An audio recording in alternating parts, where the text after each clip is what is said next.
Hi there, it's Ian here, and you're watching Grumpy Opinions, the show where I'm going to tell you all about what I think of films, TV shows, games, and life in general. Let's get on with the show.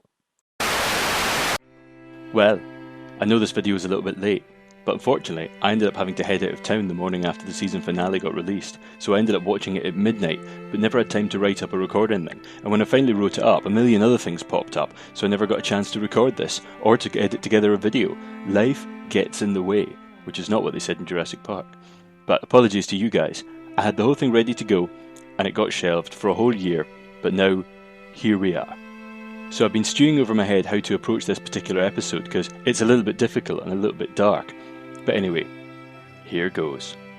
Outlander is the show about Claire Fraser, the nurse lost in time, now separated from her beloved Highlander husband, who saved her, but gave himself up to a cruel sadist in the bargain. Episode 16, To Ransom a Man's Soul, is easily the darkest and bleakest episode of Outlander. Hell, it's one of the darkest and most harrowing episodes of any TV show I've ever seen. We open with Jamie and Randall lying in some sort of morning after situation. Jamie asks Randall to fulfill his debt, and Blackjack is just about to put Jim out of his misery when he hears something and wanders off to investigate. It turns out it's the Highland coups we saw on the previous episode, and he ends up getting more than a wee bit trampled by them. Anyway, the good guy lads grab Jamie in the confusion, and they wing him back to Claire and a wagon that they've already had ready. He's in a really bad way and starts hallucinating that Claire is Blackjack. They eventually get him to a monastery where it turns out that creepy wizard who was on Game of Thrones is a head monk, and Claire sets his hand and tries to fix his head, but Jim is all about suicidal ambition now and he just doesn't want to live.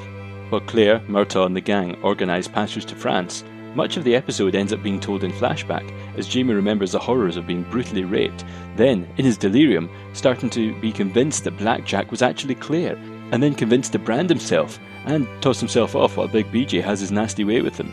It turns out that this is why he's all bad in the head. He feels that somehow he's betrayed Claire, and can't live with it, and it's only when Claire makes up the same oil that Randall put on him, and forces Jamie to relive the horror, it all starts to come out.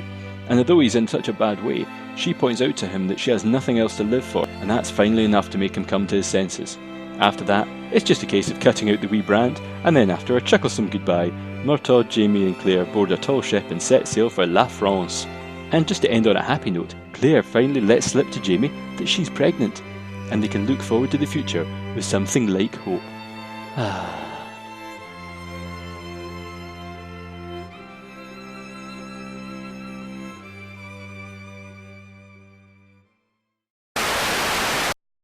So what did I think? Well, the season finale of Outlander was a topping on the delicious cake of an already brilliant season. While the rape scenes were horrible, they were incredibly well done, and not only genuinely brilliantly shot and filmed, but cleverly put together. And the acting between Tobias Menzies and Sam Heughan is great in what will be one of the most difficult scenes of their respective careers. They also treated it with the weight and importance that it deserved. I mean, this is serious stuff, and it's a topic that could get easily brushed off hand. There was also a great load of sterling stuff following from Heughan as he played all haunted and shell-shocked. And especially great was a scene of Jamie and Murtaugh arguing entirely in Gaelic with no subtitles. It's a brilliant scene because even though you don't know exactly what's being said, it's really clear which each character is coming from because of the emotions on display. I mean, directorially, that's a really brave choice. But you know me, and as ever, I had some grumps with this episode. Some of them more than I've had with some of the others. You see, the main issue I had with To Ransom a Man's Soul is that the flashbacks are so well done and so captivatingly horrible that the entire rest of the episode, which takes place more or less entirely in a wee whitewashed monastery bedroom, feels a wee bit limp and dull in comparison. A big factor in this is it feels like a lot of the recovery section of the episode was a bit rushed. Now, I don't want to be that I read the book guy, but Jamie's psychological recovery takes weeks in the book. In the show, it looks like at best it's maybe 2 to 3 days, if not overnight. And Claire's methodology for coaxing him out of his shell is to force him to relive trauma. Now sure, it's 1743, and she's from 1945, so modern therapy rules probably don't apply.